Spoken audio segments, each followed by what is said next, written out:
Hello, everyone. My name is Natalie Jobity, the brilliance unveiler and host and creator of the Limitless Leaders Summit, designed for women ready to break barriers, manifest their vision, and own their power. I am so passionate about women elevating their professional lives, expanding how they see themselves in the world around them, and evolving so they can shed what no longer serves them and truly shine in their brilliance.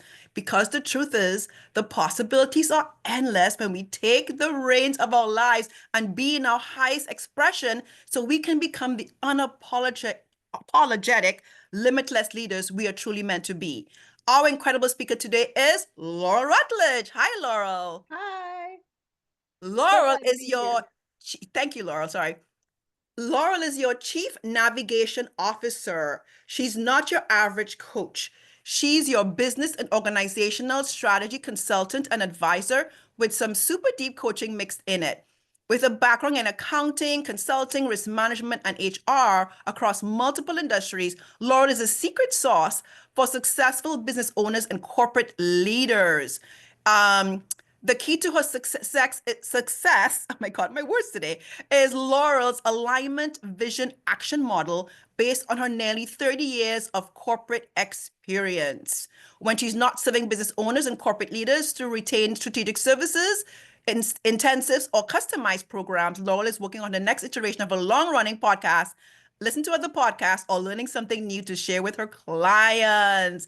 So our topic with Laurel today is whose calling are you following?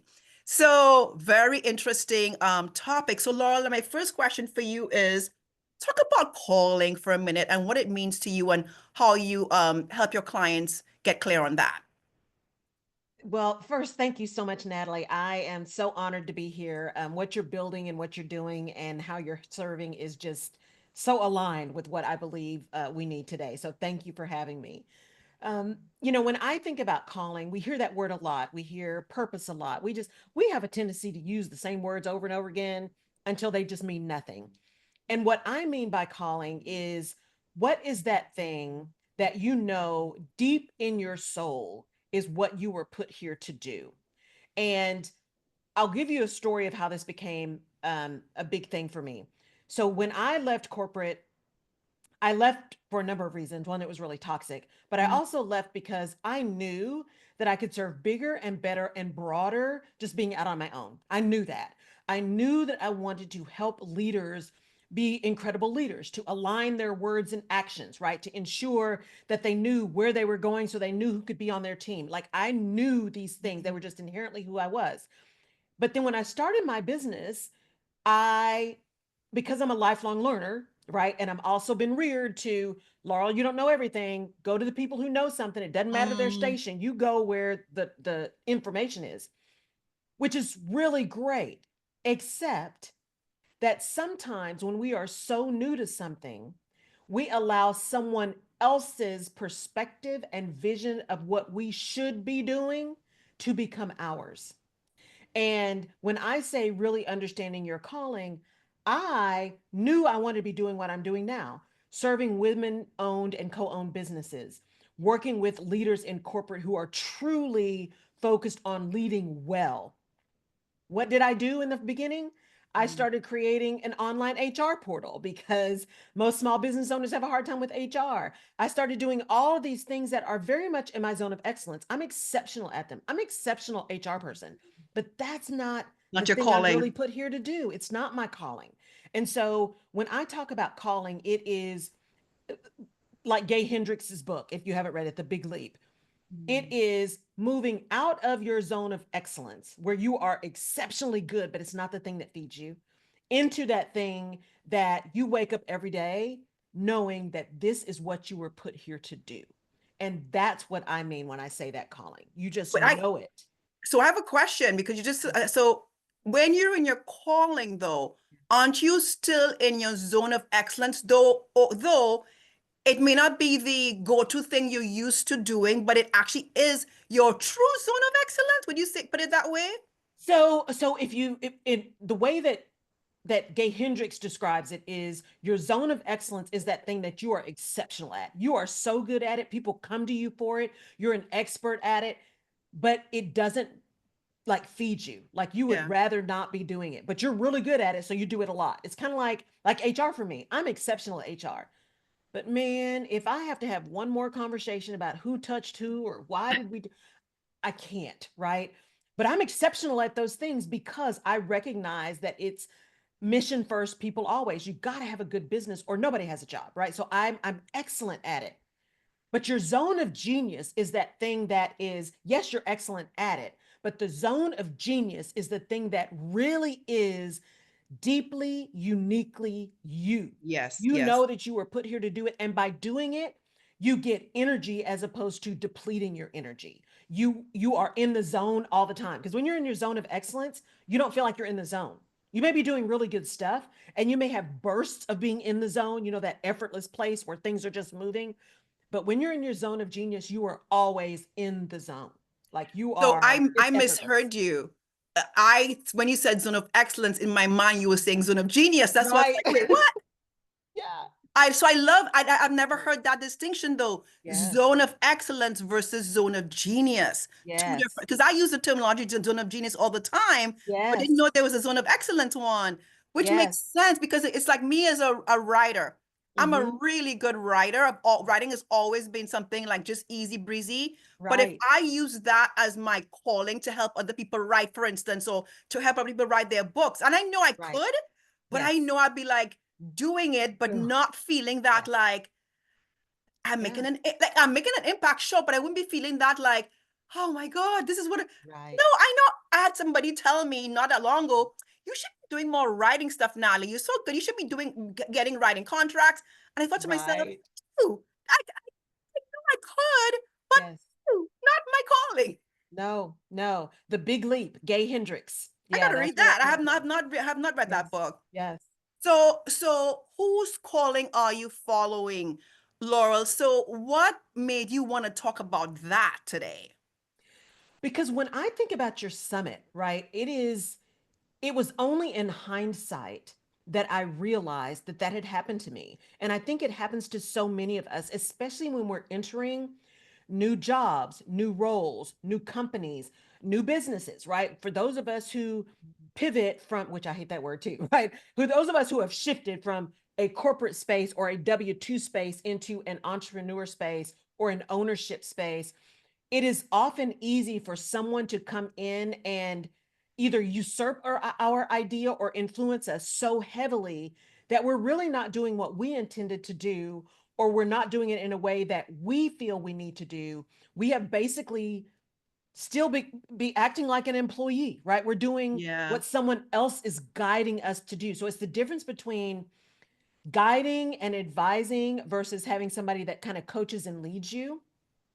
And that's the thing that I think we sometimes forget. I mean, there's a reason why I don't call myself a coach. I use coaching language because people understand what coach is, but I am truly a strategist and an advisor with some coaching baked in, because we are going to do some work, and we're going to do work based on what you tell me you want, not based on what I think you should do. It is none of my business what you should be doing. That's not my Right. lane.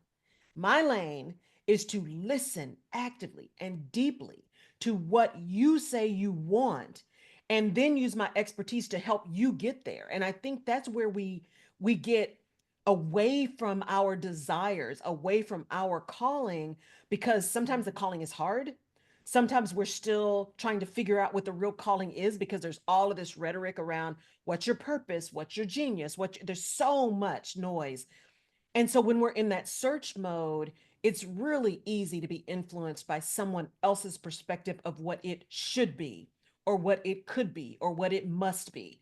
Because Mhm. those people, even those who love you a lot, they see in you what is most visible for them, what is probably something that they attach to or what they need, not necessarily where your genius is or your calling is. So it's really important to disconnect everyone else's vision Mhm. from your deep feeling and vision and intuition. It's like Lisa Nichols said, Mhm. don't be mad when somebody else doesn't get your vision. God didn't give it to them, he gave it to you. Yep. And the when you're getting that advice from other people who certainly mean well, Yeah. their view of you could be limited. And this is back to the theme. Yes. Because you deep down, and it's the deep down part of us knows our true potential. But for other people, they may not, they can't see that, so they may not know it even exists. But you know, so let's get into Yes. calling. Like, how does someone, a woman, because this is the audience, how do women get more clear, Laurel, on their true calling versus what? So here's, I want to say, to make this point too about why we tend to listen to the advice, because I know for me that this was me, is how I would be.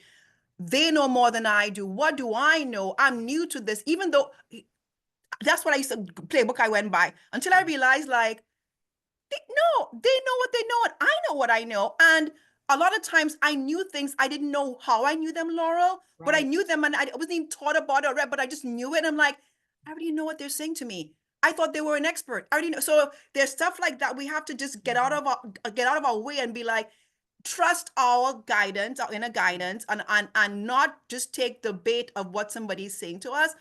But so I want to make that point, because that was really me. And I would be like eating up stuff, and I'm like, I'm not learning anything here. I already know what they're saying, or no, this Right. doesn't feel right. And as just as you're saying, but how do we? Because you said it is true. How do we discern the Mhm. true deep down calling and Yeah. get clearer on that? Yeah. So I first want to say this. There are so many books and there's so many experts and there's so many people that say this is how you do it. I want to be really clear. It is a journey. There is no one way to find it. And it really comes down to, from Laurel's perspective, it comes down to a very deep sense of self awareness. It requires a level of grace for yourself and a level of trust in your own intuition.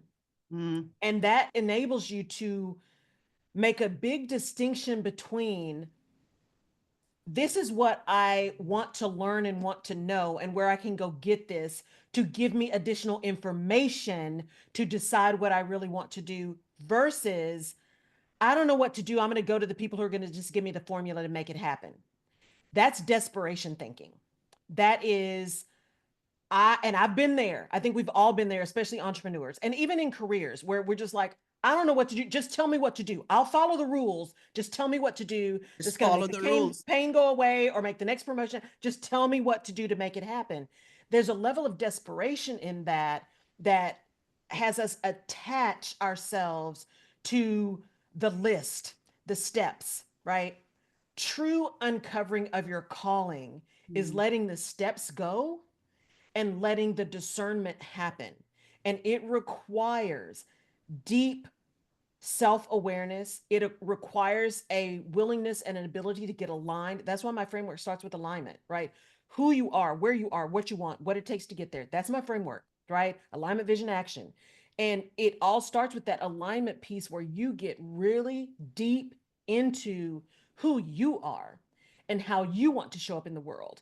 And the reason that's important is because once you know that, then you can make a decision and a choice. Do you sit in your calling as your main source of income or abundance or whatever? Or are you so focused on ensuring that there is peace and quality and discernment and being very selective in your calling, that you have an excellence job that you do all the time because it funds your calling? Both of those scenarios are perfectly fine, and everything in between, right? Being mm, really clear on your calling enables you to make intentional decisions about when, how, and where you're going to use it. But you have to give yourself some grace. You have to be willing to listen to yourself. You have to be able to trust, and you have to be unyielding and non negotiable about understanding what things feel like in your body, because your mind can think yourself into or out of everything. yep. Make Yep. sure So you are paying attention to how it feels.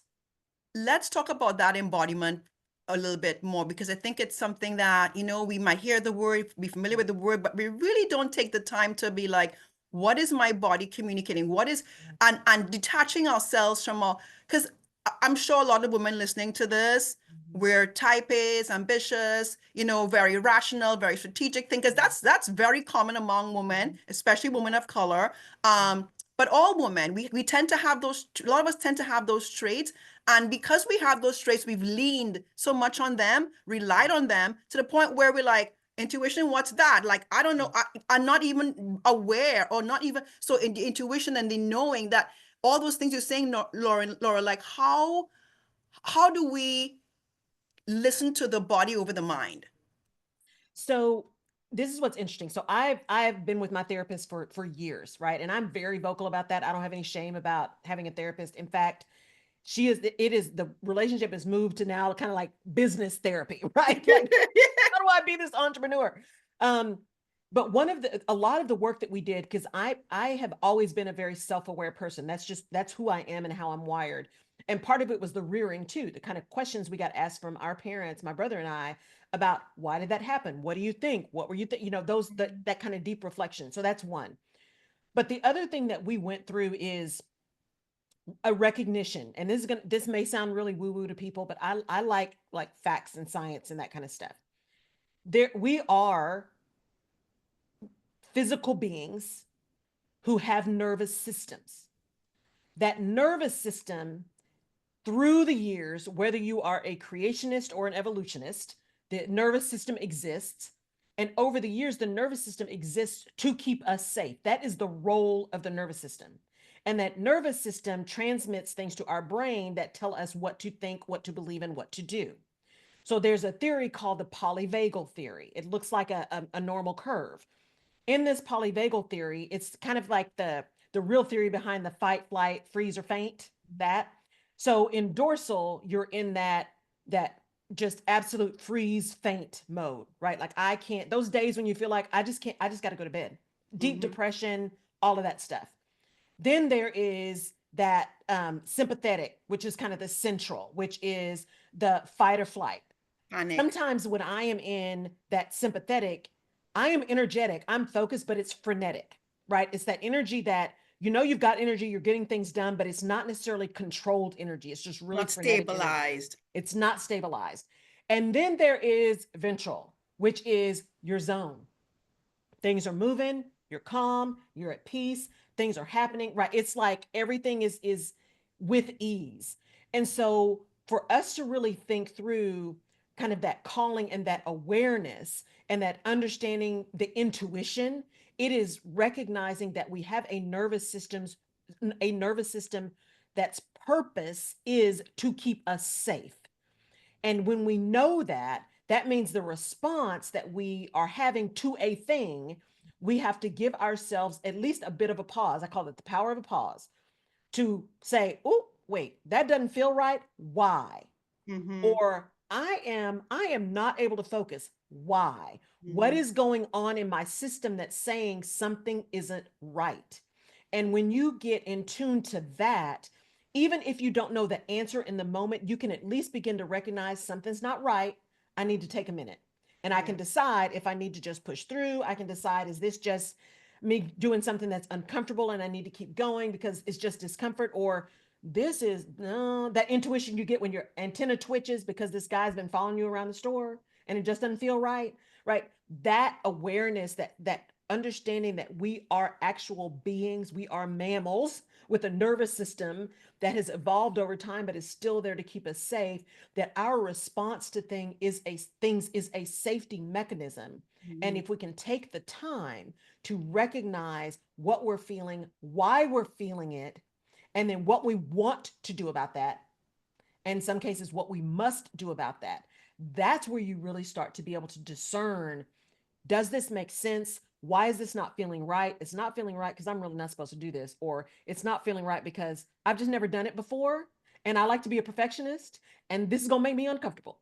Right? Right. So but it requires us to have some trust in ourselves, to have an ability to pause and stop, and it requires that we recognize that everybody's journey, everybody's intuition, everybody's ability to get centered is different. There is no formula. There's no Yeah. formula to awareness. There is a desire to be aware, and then there's a willingness to discover what that means for you. That's it, y'all. That's Yeah, it. and it's really about like really tuning inward as you're saying and pausing and like, Yeah.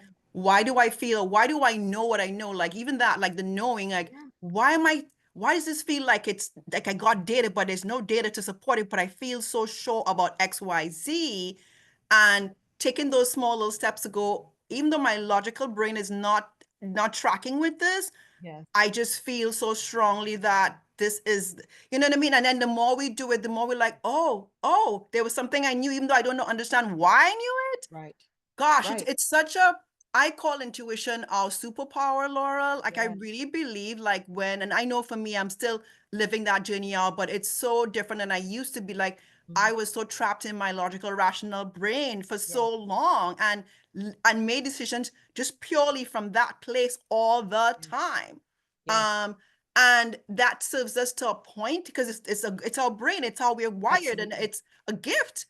But and there are other gifts, there are other things, other Yes. wisdom sources of that we have, right? And we Right. have to learn. And I always say that our intuition, I believe, is spiritually guided. So Yes. its wisdom is beyond the brain and the logic, Right. right? Right. And my therapist, one of the first things she said, I remember I was just really going through a hard time after I'd moved back to Texas. You know, my dad had passed away, just all kinds of things, right? The things that kind of drive us there. And I was like, you know what? I just need to talk to somebody. And I remember walking in the first time going, okay, I don't feel good. I just need you to give me the steps so I can just feel better. And she looked at me and she said, that's not how this works. Right? That's not how this works. I And wish it could, but it I just wish I could, but no, no, ma'am. Right? That's not how this works. And the other thing she would do, and this is, I encourage people, whether you have a therapist or not, if you are a thinker, like Natalie was talking about, you know, we women, especially if you've been working for someone else, and especially if you've been in these really big corporate environments, we learn to think quickly, we learn to react quickly. One of the things she forced me to do was she said, I know what you think. I want to know how it feels. Tell huh. me how it shows up in your body. Tell me what it feels like. Don't tell me what you think. Tell me what it feels like. So she forced me for a long time to not think about it, to Yeah. feel about it. Because the other piece, Natalie, and you touched on it, is when we pause and when we think about this intuition, what it enables us to do in connecting to our brain is to recognize and either reinforce or undo narratives, including narratives based on actual experience. So Yeah. I show up, this is a big one for me. I was feeling really just stressed out. Stressed out. I had all these things. This was earlier when I started my business. So much stuff on my calendar. Just what I realized was one of the challenges for me in corporate Mm. was I had no white space in my calendar. None. Oh my I goodness. was running to in between meetings. I didn't have time to go to the bathroom. I didn't have time to eat. I didn't. And so what I realized was when I would have days in my calendar for my own business, I'm like, why can't I work as hard in my own business? I'm working for me now. Why can't I do? I mean, like beating myself up. And I would realize that that frenetic energy, right? That kind of, oh my gosh, or the I can't do anything. I just need to go to bed was happening a lot. When Mm. I looked at my calendar, there was no white space in my calendar. So what it was triggering for me in my brain was you're back to back, you don't have time, you don't have time to eat, you don't have time to go to the bathroom, you don't have time to exercise, you don't have to. And that was a trauma response from the last 7 years in corporate, not having any time. So anytime my calendar would get back to back, my physical response would be stress, right? Mm. I'm not going to do it. I'm rebelling. This is not happening. And so I had to recognize that that was it and undo the narrative that said having a full calendar means you're out of control. It is going back to all of these meetings where people aren't listening. You're trying to manage your team and your colleagues and your bosses. And here and in Germany, there's too much. You can't possibly do it. You can't fight all the That's the narrative. And but The that wasn't the narrative would be reality of your business experience. that was the reality of my business experience. So the actual experience was accurate. Mm. The response And that trauma response was putting a narrative on my own calendar in my own business that wasn't true. I get to control my calendar in my business. I could control it in corporate. I just got in the habit of everybody else, right? Mm-hmm. I now have a choice. I can say I don't work on Fridays. I only have calls when I want them. I can say, you know what? I block out every third hour in my calendar. I have nothing. I just need a minute. I block out lunch. I block out mornings for, because the narrative told me full calendar, you can't cope. It's too much. It's not going to work. But the awareness said, wait a minute, this doesn't feel right. There's something about it that makes me feel unsafe. But that unsafe is tied to a narrative that is no longer true. I am no longer there. Yeah. I have more control. And I really didn't exercise the control I probably The had very control, little. that's what I'm hearing and Yes, thinking, because I know as a business owner, that's the first thing I would like grab. Like, I get to control when I show up, how I show, you know what I mean? yes, Like, I get to put the blocks in. I'm big. My calendar, Laurel, is like, if I lost my calendar, I'll be like, what? I don't know what to. right? No, Yes, like, I'm really, so, but I'm saying, like, I have so much boundaries around my yes, calendar. yes, I mean, I knew I need that. And when I'm like a lot going on right now, so I'm looking at my calendar yes, going like, whoo, and I have color codes. So like when I see yes, certain colors, I'm like, the red is like, I have to be like, oh my absolutely. God, too much, a lot of red. So I'm sort of, you know what I mean? Yeah, but like, Yes, but knowing that I have the power and the control to say, you know what, this is gonna be too much. I gotta reschedule this thing. And even though that. like old version of me would be like, no, I said I would, I have to Yes, be here, even though I don't. Oh, it's so funny. So my last summit, oh my God, Lord, if you remember last yes, summit, I had gotten COVID for the first time this yes, summer, and I kept my interview with Laurel to tell myself, you could do this. And when I yes. told Laurel I'm actually getting through COVID, she's like, what, why are you doing this? And so we actually Hang ended up up. rescheduling because of her. If it wasn't for her, I'd have been like, I'd have just powered through it. I'm Yes. saying it's Uh-uh. still, I still lean that way Yes, of commitment and following through. You know, I really do have that in me. yes, But knowing the boundary of, and I wasn't feeling terrible, but I was sick, and I shouldn't. yes. I was so grateful. I'm like, oh my God, what was I thinking? But and it's my summit, you know. Right. But you know what? This is what I also tell my clients when they get into that. I ask them, because again, my role is to hold up the mirror, right? And to challenge, not to make the ultimate decision, because it's not my business. I'm helping you with your business or your career. But I am there to challenge. That's what you're paying me to do. And one of the things I ask them is, are you acting out of intent or are you acting out of habit? That's a good one. That habit says, oh, I can't cancel. I got to make it happen. It's We gonna don't make me cancel look a meetings. certain way, That's habit. irresponsible, Yes. Yes. Is it habit or is it intent? And again, asking that with no judgment, because not all habits are bad. right? But no, are you doing something that's habitual or are you doing something that's intentional? And then you can decide if you want to continue or not. Yeah, This is about the power of our own, like you say, the Limitless Power Summit. This is about using our own power, not only in our interaction with others, but in our relationship with ourselves. Where is that power? absolutely. Lord, I'm so sorry. I'm just seeing the time here, and I'm like, oh Oh, crap. I'm So good. are you good? Yeah. You have like 10 more minutes? Yes. Okay, okay. I want to ask you this question you posed to me. Yeah. How does our perspective need to shift in order to know who we are versus what we do? This is a big one. And for me, it goes back to that very first thing I said. It's about alignment and awareness. We as a society, especially in the US, Hmm. when you meet people, the first thing we talk about is, okay, so here, this is my name and this is what I do, right? And it is an ability to separate the two because you are not what you do, you are you. And I did this when I first started my business. I was doing a workshop with for an admin assistance day. It was Hmm. all these admins in an organization, and most of them have been working together forever. And they were in all these tables, and I had them get up and I said, I want you to get up, introduce yourself to somebody you don't know. And so I did that, and I just let them do that for about 5 minutes, 8 minutes. And I came back and I said, okay, how did you introduce yourself? Well, here's who I am, and this is the department I'm in, and this is what I do. And I said, that is what you do, not who you are.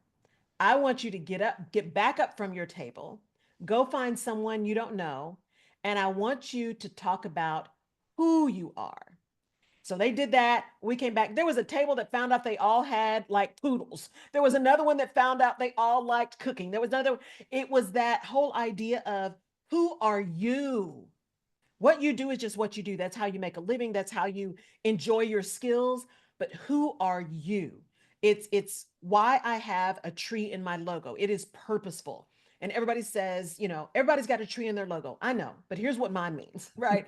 If you think about a tree, it starts with a seed.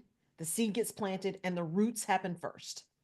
The roots feed the tree, where then the trunk develops. So the trunk is who the tree is. Like, what are their innate skills and abilities? Like, what were they just born with? But also over time, it's what did they gather? How much sun did it get? Right? How much nutrients did it get? That forms the trunk. That forms who we are, the skills we have and the skills we build. Mhm. And then it gets branches, it gets leaves, it gets pine cones, it gets fruit, it gets flower, it gets whatever the things are. That's what we deliver to the world. That's how it shows up in the world. That's what we see. And what identifies the tree externally is all these things.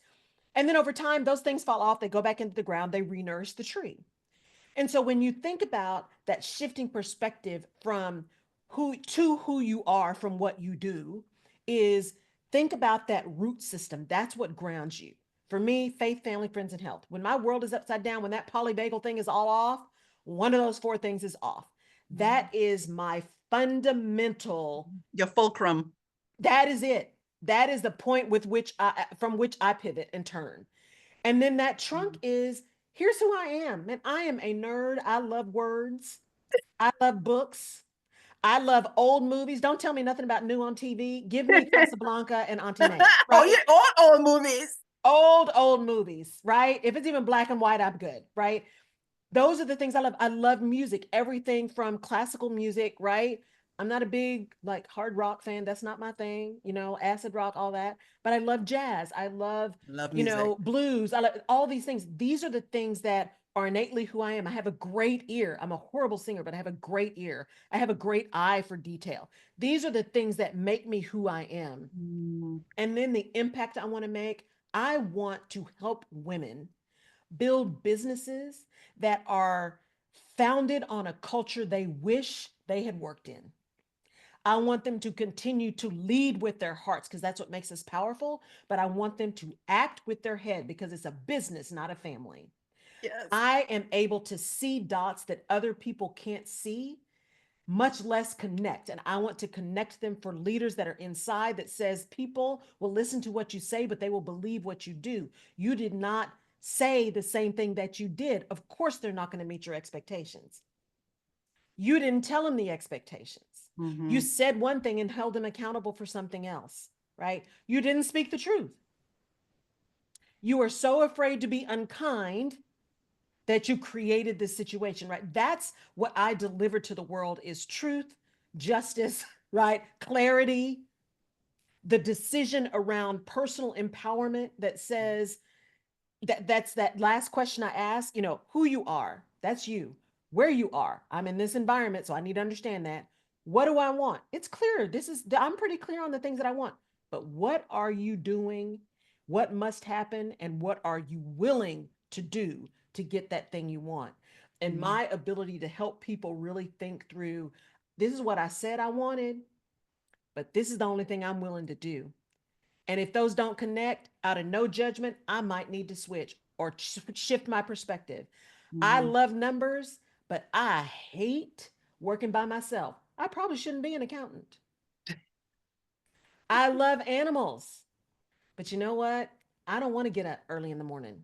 I probably shouldn't be a pet owner, right? Mm-hmm. It's that ability, my ability to help people turn that mirror around by telling them, repeating to them the words they have said to me, the conviction they have given to me, and Mm-hmm. where those things begin to disconnect and or connect to who they say they are, their root system. I And love it. when those are disconnected, helping them see the difference. Yeah. The word that kept coming up is, and I know it's your word, alignment. It's out of Alignment. alignment. It's this Yes. misalignment there when what you say and what you're willing to do is not in Yes. congruence. There's misalignment. Yes. And I love how your explanation is so clear, like crystal clear, and like dun, dun, like it's like Yeah. okay, you either get her or you don't, but she's very clear about what she does. And what came to mind as you would tell me that little thing you did with the administrative assistants. Yes. I think a lot, like I do workshops too. Yes. I think a lot of people have a hard time even knowing how to articulate who they are Yes. without saying I Yes. work here. Like, you know what I mean? Like when I'll say, get up and tell me your name, and I'll say I never say what you do. I'll say, tell me your Right. name and how you feel. I'll say, tell me your name and what you something. But what's Yes. interesting is they will tell me some of them will tell me their name, and somehow the doing gets in there, and I never said tell Yes. me what you do. Yes. Yeah, and that's that whole perspective of disconnecting ourselves from what we do. And often I would argue, this has not been proven scientifically, it's just Mhm. from my own reading and my own perspective, is that often we are so tied into what we do that we tie our value to our job. Been And there, so done that. we right, me too. And so, or that title, right? We're chasing the title. And so because we do that and because we've all been trained to do that, we have a hard time just talking about who we are fundamentally. And when I Yeah. did this with the administrative assistants, I put up, hey, here's who I am. And I did the typical, I've got this degree, I went to this school, I did this thing. That's what I did. And I said, introduce yourselves. Mm-hmm. And then when I came back and said, okay, but here's who I am. I grew up in Odessa. I went to Permian High School where it was Friday Night Lights.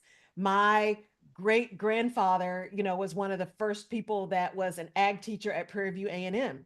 My great great grandfather shoed the Klansmen's horses. He was the first black blacksmith in San Marcos, Texas. Right? I mean, that's who I am.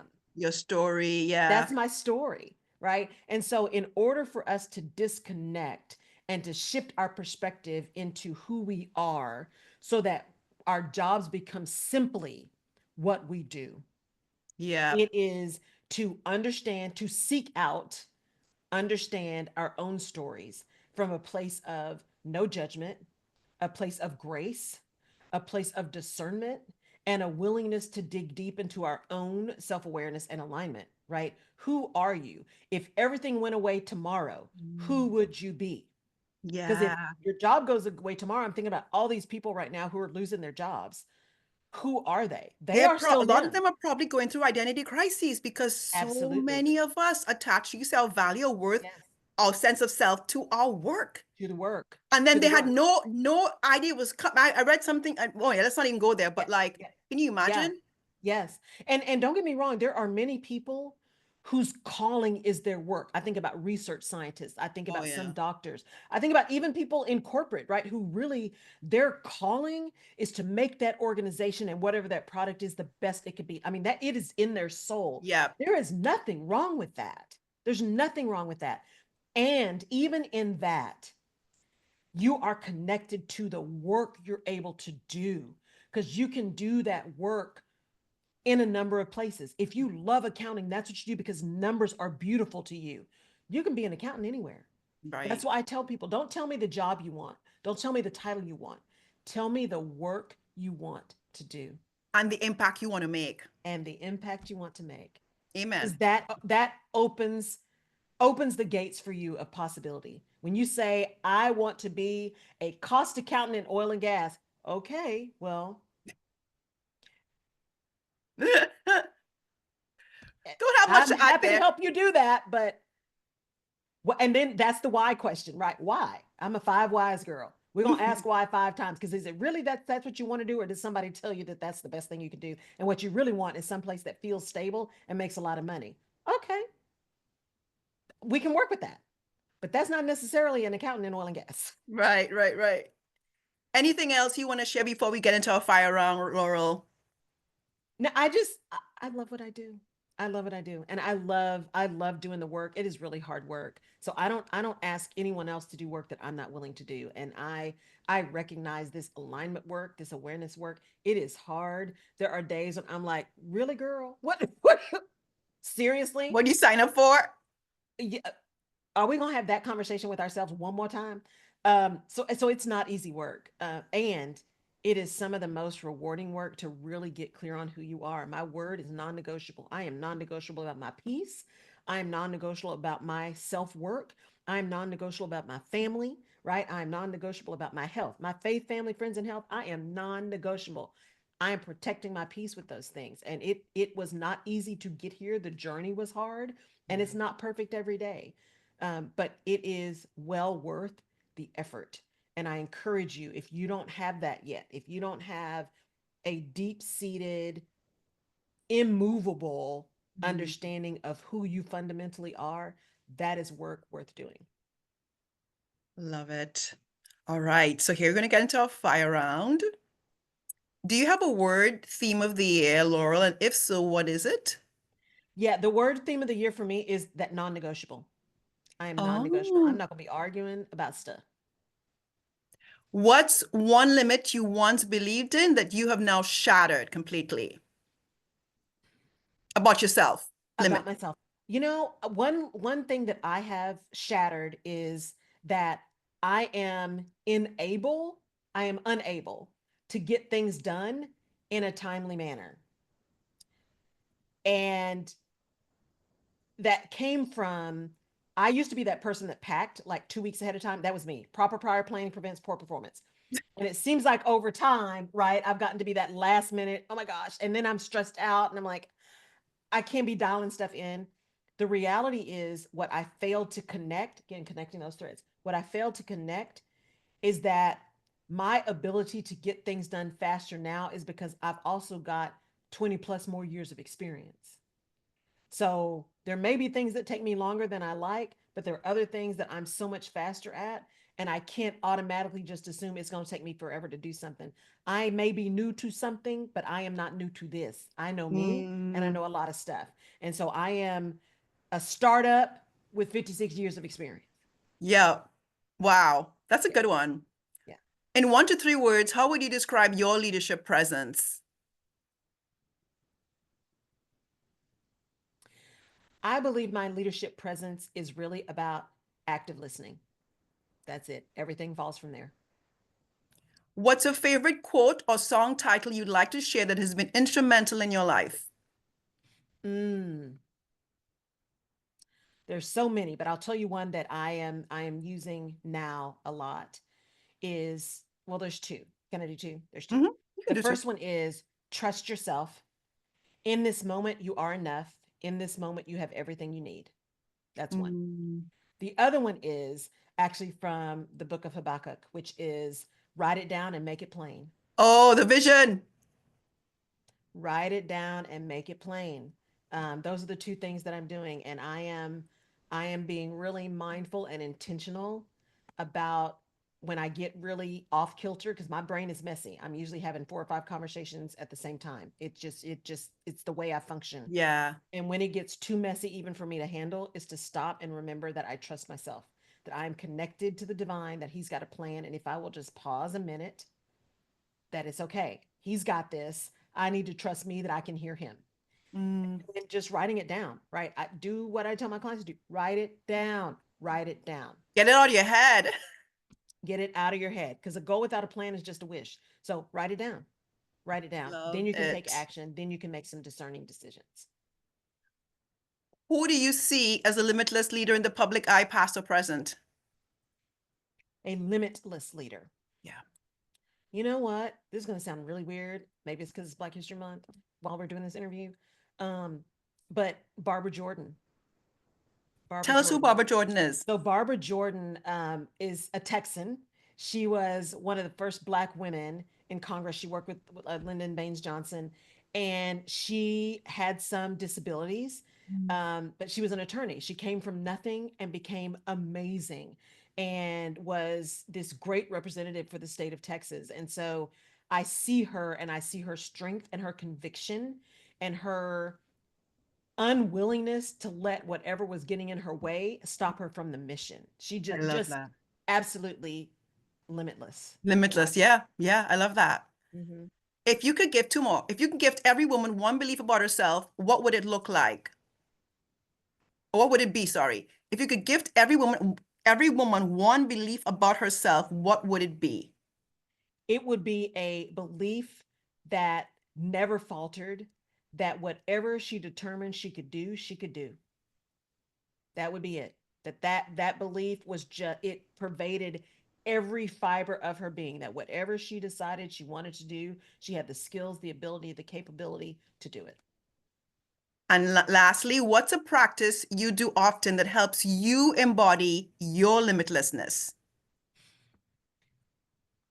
One is, I really, really work hard to stay in my faith practice. I do my meditation every morning because that is what grounds me. It reminds me who I am and whose I am, and that there's something bigger than me. That sometimes rejection is protection. That, what is meant for me is coming. That he did not promise that it would be easy, but he promised we would not do it alone. Right? That is a big thing for me. And the other thing for me is really working hard to focus on my health, my physical health. And I say big age: physical, financial, emotional, psychological, all those things. The health Mm, piece is huge. So those are probably the two right now. It's that I'm really focused on. But those four in my root system, Natalie: faith, family, friends, and health. When things are yep. upside down, I always go back to those four things. Always, always, always. You're such a good model for what you're trying to model out here for everybody else, Laurel. Really, truly. Before we go, tell us about your free gift. So I have a gift for those of you who are entrepreneurs. It's called the Your Next Move Quiz, and there will be a link in the notes. And it is just a quick quiz that if you are stuck and you're trying to figure out what should I do next, you can take this quiz. It'll tell you where you are, kind of on a trajectory of 5 different levels of where you are in your business, and it will actually give you an email with no more than 3 real actionable next steps to take. So it's not just you put in your email and you have to get a call from me. No, you do the quiz. There's actually things you can do on your own.